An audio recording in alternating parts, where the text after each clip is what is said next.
Welcome to A Celtic State of Mind. I'm Paul John Dykes, and today, once again, I'm delighted to be joined by Anthony Haggerty. It's the ACSOM pre-match preview.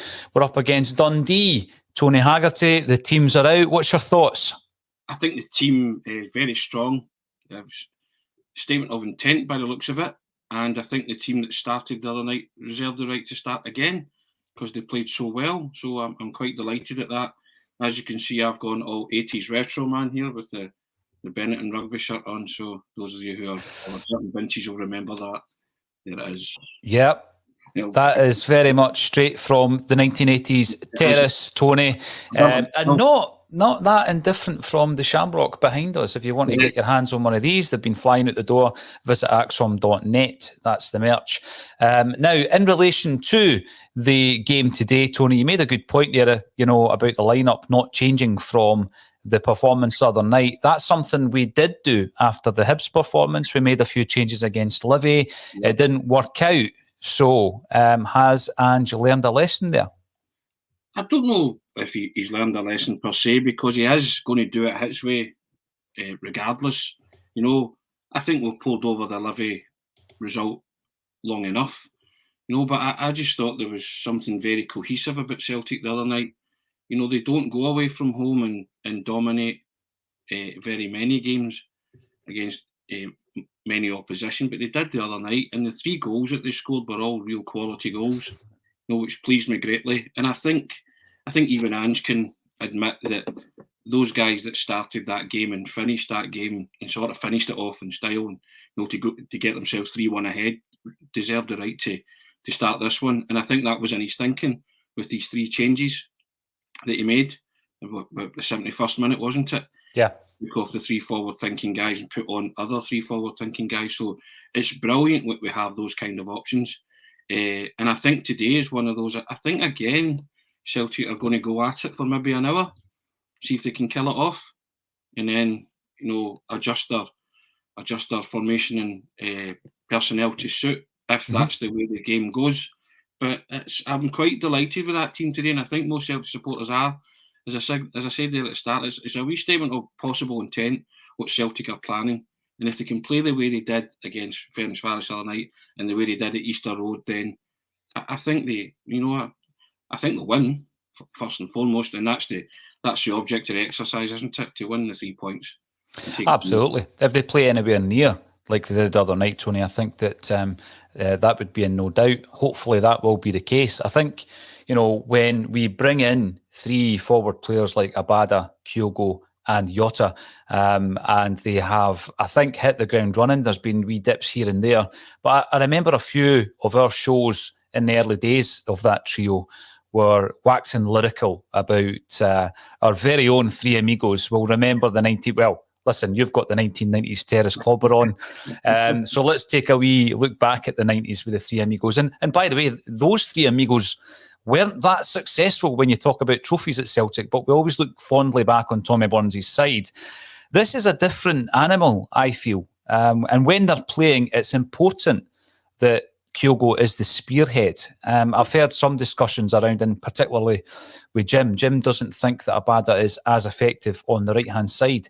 But if you're going to play all 3 of them, he's going to have to play on the right, isn't he? Yeah, of course. And, that lots of people love these comparisons, like the 3 amigos, and then the phrase has been coined, the new 3 amigos. So, and it's, as you say, that team's that Tommy Burns team that didn't actually win the league that season, but they swashbuckled their way through the season and entertained, and everybody loved the style of football, so you can see it in its infancy with Ange. Not saying he'll reach those heights, but if he does reach those heights, then you can see this team being successful. And the likes of Abada has to learn that Abada set a really high bar because he hit the ground running when he came to Celtic. Yeah. So when he slipped below that bar, the criticism came, not ferocious per se, but people were saying, well, you're not contributing. And that's the whole point. If you're going to play in this Celtic team the way Ange wants to play, that fast, slick attacking football, you have to contribute. You can't afford to be a passenger. And for about 3 or 4 games on the spin, Abada was a passenger. But the other night, you saw the good and the bad side of him. Good side set up Kyogo for the goal, took his goal really, really well. I mean, a fantastic finish, but then the lackadaisical, attempted pass that puts Celtic under pressure leads to the goal. I know we can't legislate for the deflection, but just switching on in those kind of moments and being a bit more streetwise. But I think Abada, if he hasn't learned now, he certainly knows what's needed to be a consistent performer in that Celtic team. Jota's got it already. Jota just seems to be loving his time and a happy footballer, and it shows. He's given his all, and I referred to it on Friday, he made the comment, we're developing a wee family here. From someone from Portugal to come to Glasgow and to Scotland and to Celtic and to say things like that, you kind of, it warms the heart a wee bit. It kind of warms the heart in terms of what you think Ange is trying to instill. And I include Ange in that as well, as someone who's came from halfway across the world. That kind of real club culture, an ethos, a philosophy, and everybody's buying into it. And what can you say about Kyogo? He's talismanic already, and that's a big, big compliment to the wee guy. Just everything he does makes you put a smile on your face. He brings out the kind of kid in you, because he loves the joys of football and everything that he does, and you kind of smile with him, and and it's long may that continue. I think with Kyogo, he has, really, Celtic fans have really warmed to him for obvious reasons, and it's not just the performances, it's everything else that goes with that. He is a personality. People are picking up on just about everything he does away from the actual playing side, be that picking up litter at the side of the park, going over and seeing fans on his way around to the dugout, rubbing Tony Ralston's knee with his magic hands to make sure that he's okay. And he's obviously been brought into a side whereby it would be very difficult. I mean, we often look at footballers, Tony, and particularly those who travel as part of their career, almost as if they're robotic, mechanical figures who they can just deal with it, right? So you're coming from Japan to Scotland, no one else speaks your native tongue. Just deal with that. Go and play football, make sure you do it well. But I think that what we are looking forward to in January is we have been linked with a couple of other players from Japan, and I don't think it's harmed them that much, but it certainly do no harm to bring in a couple of his countrymen as well. Yeah, and you know what? And this is where I'll big up Ange Postecoglou and what he saw that Kyogo could bring to the team. See that infectiousness around him? He clearly noticed that first and foremost, he's a talented footballer, but it's all those things you say that he brings off the pitch. You just warm to him. He's just one of these wee guys. So I think Gordon Strachan used to bang on about it when he was a Celtic manager, and I used to kind of scratch my head and say, what does he mean? But I know what he means now by that. He used to say he's a brilliant teammate of certain players, and I think that's what Ange thought about Kyogo. Not only is he a tremendously gifted and sublimely talented footballer, but he's a brilliant teammate. He seems it, doesn't he? And so we've spoken before, and we banged on about it, about in January, can you bring more of players of that ilk? Well, he's clearly targeting guys like that. And you know fine well that if he does raid the Japanese market, he's going to get similar type players. Maeda being one of them, a possible striker to play beside his compatriot, and the fullback, Hitati, Rio Hitati. So if these are the kind of players that he's targeting that he wants, and by all intents and purposes, what we're reading, the signs are very encouraging that he can bring them, then is it possible to make Kyogo any happier? I don't know, but bringing in a couple if this is 85% happy, Tony, and we get him up to 100%, then God help the rest of the league. I mean, we're talking about trios and three amigos, and at Celtic we were pretty good at trebles until last season. But I was thinking, when AC Milan, I know it's different because it's European trips from, for example, the three Dutch players that AC Milan brought in, and it was Hullet and Rijgaard and Van Basten. And, you just looked at them thinking that regardless of what happens, there's going to be not a clique, but there's going to be that bond between the fellow countrymen. And I think we had that when, in the time of Wim Jansen with, the Scandinavian players. And they were, again, not cliquey, but they were able to bond together. But they fitted into that Celtic club. And clearly Ange knows that, which is why he's bringing these guys, or possibly bringing these guys. Don't know about those deals being over the line yet, but certainly the vibes we're getting that they could well be, added to the squad in January. And that's why we spoke about it a while ago, and we said if the board really trust Ange and he is their man, then let him go to him and say any more where Kyogo came from. Of course, there's plenty more, and they're clearly asked that question, and they're far down the line with these kind of deals, or certainly the information we're receiving. So I wouldn't be surprised to see both of those players come. And as you say, it's not about a clique, it's about fitting into a culture and a system and a philosophy. And he clearly feels that he needs these guys. That will aid and abet Kyogo as well. And as you say, if this is Kyogo on 85% and 100% Kyogo, you'd be like, yes, you've won a watch there. But, I can't overemphasise the part the manager has played in this, and you have to big up to him. And I get what he's doing with Kyogo, resting him now and again because he's played a full Japanese season and then he came to Celtic. And I get that rotation. Every manager, worth their salt, does the rotation thing. It just tears the hair out of the Celtic supporters when they know that he's so damn effective. And you don't think that Kyogo would ever take to the park and not give his all. No Celtic player under the manager would do that. But I fully understand that. But it's just like results like Livingston frustrate you because it's in this Celtic team to win games like that. Not necessarily to blow the opposition away, but to get that feel good factor around again. And that's what my point kind of last week. I know they're still on a great unbeaten run. It was the feel good factor that kind of evaporated with the Livingston result. Negative as it was, but I think they've picked themselves up brilliantly. Absolutely.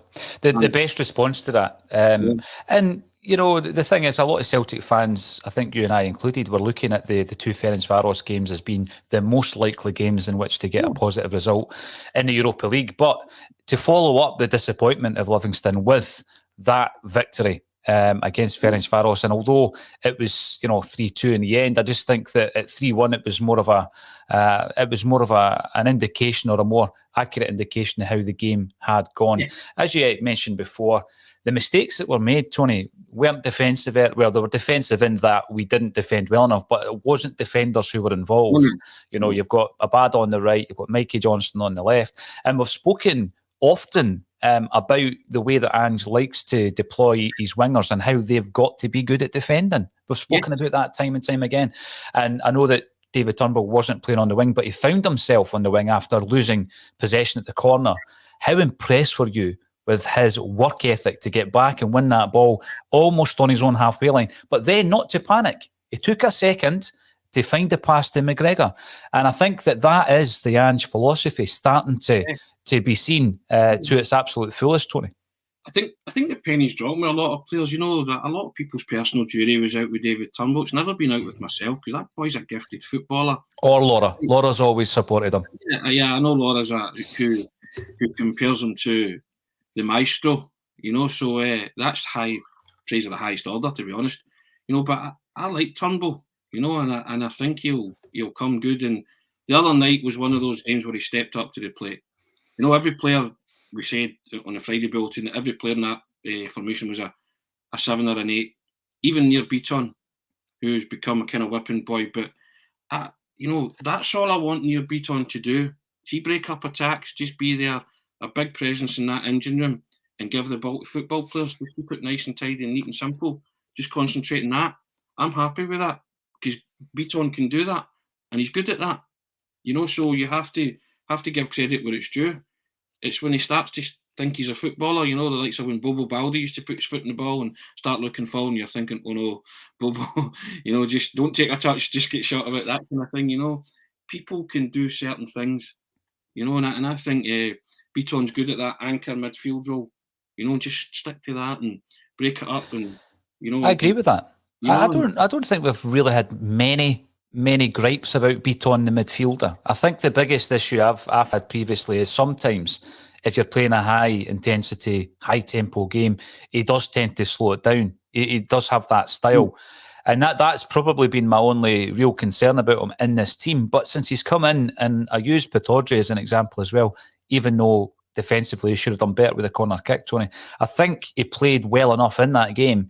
And I'm looking as well, and I think this is quite important because we've spoken about Beaton and Rogic recently, about the experience that they bring. And I don't mean the experience in terms of, Joe Hart's got bags of experience, McCarthy, loads of experience, Kyogo, loads of experience, but experience in a Celtic jersey. And you look at that lineup today, a couple of things that I find interesting. First of all, the average age of our starting 11 is just under 25 years of age, which I find quite interesting. But secondly, we've only got 3 players on the park at the moment who have played 50 or more games for Celtic. And the first one is David Turnbull with 59 appearances. Then we've got Nir Beaton at 246 and Callum McGregor, of course, with 345. So in terms of the age and Celtic experience, it's a fairly inexperienced side, Tony. And I think that's where Nir Beaton is an important part of that machine as well. Oh, without a doubt. And I think as well, you hesitate to say it, but you're excited about this Celtic team. For the first time in 18 months, you're excited about this team and where Ange can take it and where the players can go. And slowly but surely you see it. Kind of work in progress now, that confidence, momentum building, you can see it. And yeah, there'll be road bumps like Livy, fine, that happens, but you can see that. Man, and it's Russell Boyce's favourite expression, you call it on a game-by-game basis, and that's what we do on this programme. That's what we do. So we call it a merit. And if you're watching Russell, happy birthday. Russell's 34th yesterday, so I hope you celebrated in fine style, my friend. But, so I think people are getting, they're too scared to say that this Celtic team could really achieve and do something, or they're on the verge of something special. But every player, as you've mentioned there, is playing their part, even Nir Beaton. When Ange has told him the last few games to do a job, he's did it. And he's did it well. He's got a tune out of Ralston to the fact that the boy signed a new deal, which to all intents and purposes he was out the door or was, up for contract at the end of the season and probably would have left the club. Tom Rogic as well was another one who was heading out the exit door seemingly. Yeah. And he has totally transformed Tom Rogic. That was a year ago, Tony. That was a year ago that the deal to Qatar, what was it? An unnamed Qatari club. The deal broke down. They were talking 3.5, 4 million quid. We all, listen, I'm not speaking on behalf of all Celtic fans when I say this, but I think that on ACSOM, certainly, we were looking back on the great things that you'd done. But I personally felt that it was time for him to go back then. And just getting a tune out of him. And we miss him. Yeah, which has been evident. And I said the same. I said you could compile a DVD of Tom Rogic's greatest moment and greatest goals, but you couldn't compile a DVD of his greatest games. You could now, because he's starting to have that effect that you knew, that ability that you had. He started.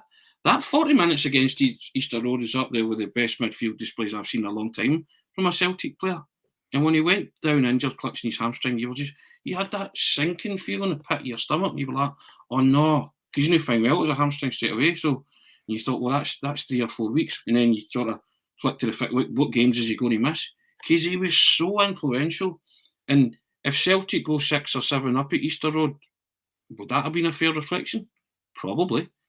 Because he was just immense. He just bossed it. And I also mentioned that night, Gogic should have been sent off. Yeah. Because you couldn't handle him. There were 3 offences in that first half. Yep. 3 offences, the taught-up procedure. Mm-hmm. You get away with the first one possibly, book the second one, second bookable offence. He just couldn't handle him. So and for and I get back to that's football management, Paul. That you can turn a player around like that, their fortunes and their form by just talking to them and saying, look, I need you and I need you to do this kind of job for me. This is where I see you fitting into my team. And it might have been easier for Ange to do it with Tom Rogic because he's worked with him before. But, this was, as I get back to this, was a player who the Celtic supporters would have said, well, his time's up. Mm-hmm. And now they're saying he's out the team. Oh no. There's 3 players there, Tony. 3 players who we all knew well in Tony Ralston, Nir Beaton and Tom Rogic, who perhaps in the pre-season, if they had moved elsewhere, like the plethora of players who left the club, they would have left with our best wishes. there's also 3 players there who were out of favour with their parent clubs in Joe Hart, Cameron Carter-Vickers and Jota. Mm-hmm. They've came in, and I'm not saying that it's the magic wand of Ange, but he's actually changed the fortunes, or 6 players' fortunes have changed under Ange Postecoglou. And we can't overlook that. There must be some impact by the gaffer on all, if not most of those 6 players. Oh, without doubt. I mean, he's hands all over it, isn't it? And that's why you're kind of getting up on the edge of your seat at times watching Celtic, because they have produced moments with those 6 players in the team of quality football this season, or football that you've not seen in a wee while.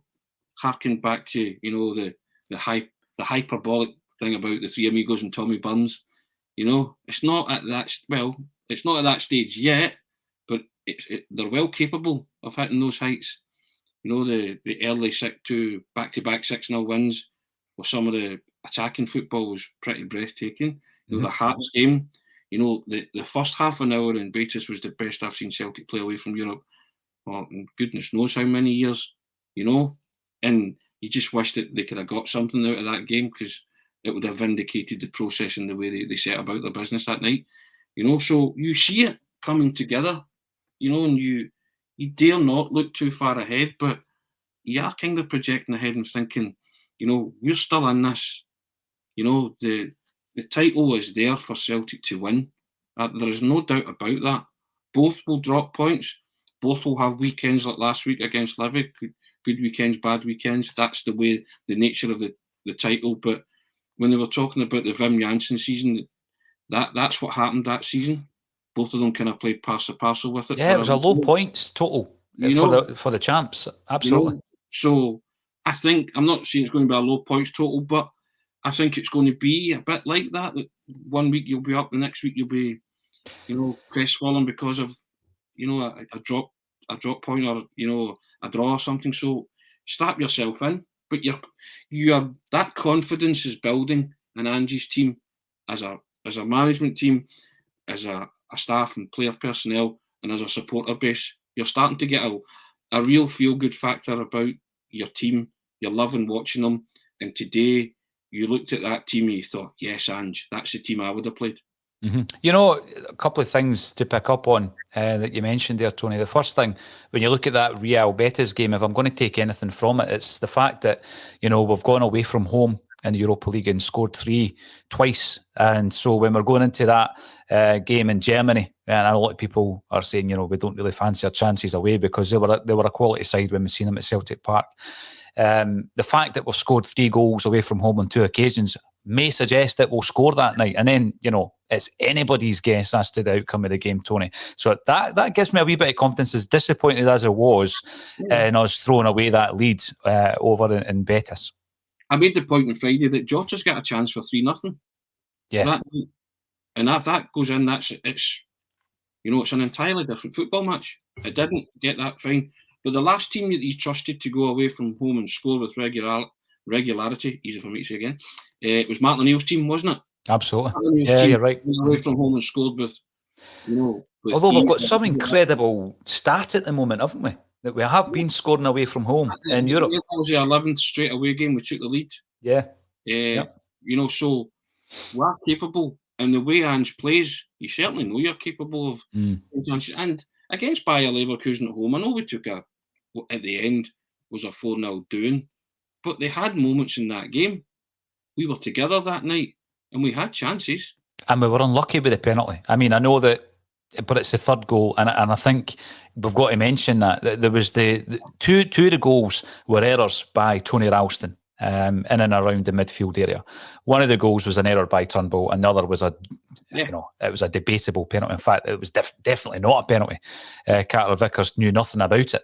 And their goalkeeper's had a bit of a worldie, hasn't he? He saved everything that's came at him, which is what a good goalkeeper does, and that's fine. So a whole lot of circumstances, when she conspired against you last night, conspired against you that night, just went against you that night. So that's it. But do you trust this team to go and score in Germany? I certainly do. Oh, definitely. I often say that, I don't predict the scores, but what I do predict is that Celtic will score first. When I get asked, what's your prediction? Celtic will score first. I don't know what the score will be. You mentioned earlier that one of our team, Russell Boyce, turns 34. Well, it's a 34th appearance by Stephen Welsh today. He's in there on merit. What did you reckon about Welsh's performance the other night? I know there was a wee slip, but in terms of my confidence in him with his ball at his feet, Tony, I am a lot more confident. And I'm not saying Starfelt's not going to come back in, because I expect that he will. But Welsh is very confident with the ball at his feet, and I think his distribution's better. He did a job, Paul. That's all you can ask. The defensive switch seemed a bit seamless. He had that early slip, as you say, and concentration levels, and I thought, that's just ring rustiness. I put it down to that, no lack of game time. But again, I'll go back to it.